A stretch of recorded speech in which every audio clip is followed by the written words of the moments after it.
Bíblia conta a história de um homem chamado Eli. O final da sua vida nos é narrado no primeiro livro de Samuel, capítulo 4. Conta a história que o povo de Israel, do qual Eli era líder, está na guerra. Inclusive, os seus 2 filhos estão lá entre os soldados.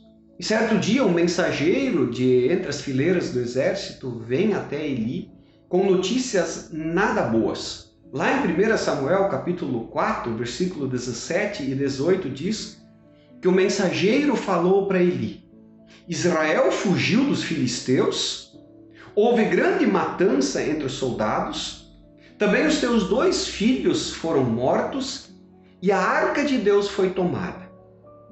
Quando o mensageiro mencionou a arca de Deus, Eli caiu da cadeira e morreu. Veja que notícias terríveis. Perdemos a guerra, muitos dos nossos soldados foram mortos. Eli, como líder do povo, deve ter sentido muito isso. Como se não bastasse a notícia, seus 2 filhos morreram. Não dá nem para dimensionar a dor desse pai ouvir isso. Mas a mim chama a atenção o fato de que o que Eli não suporta é a notícia de que a arca de Deus foi tomada. A arca de Deus era um baú e dentro dele tinha alguns objetos muito importantes para a vida e para a fé do povo de Deus.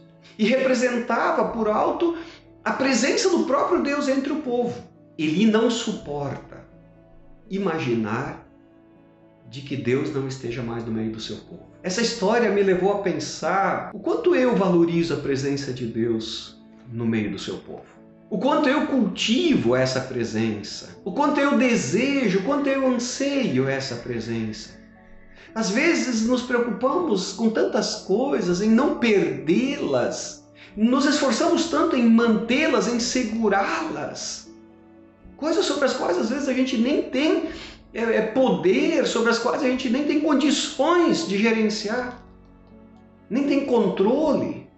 Mas o quanto valorizamos a palavra de Deus, o quanto valorizamos o relacionamento com Deus, a comunhão com Ele. Que essa seja a coisa mais preciosa para nós. Lembro um hino de Lutero, Castelo Forte, onde ele diz: se os bens eu perder, se a morte eu sofrer, que tudo se vá. Jesus comigo está, o seu reino é minha herança. Que Deus nos dê a graça de ter essa convicção no nosso coração, de que nada é mais importante do que a presença de Jesus, a presença de Deus na nossa vida. Que a gente a cultive com oração, com estudo da palavra, com comunhão com aqueles que assim também creem nele e o desejam e o anseiam na sua vida. Que Deus nos ajude. Amém.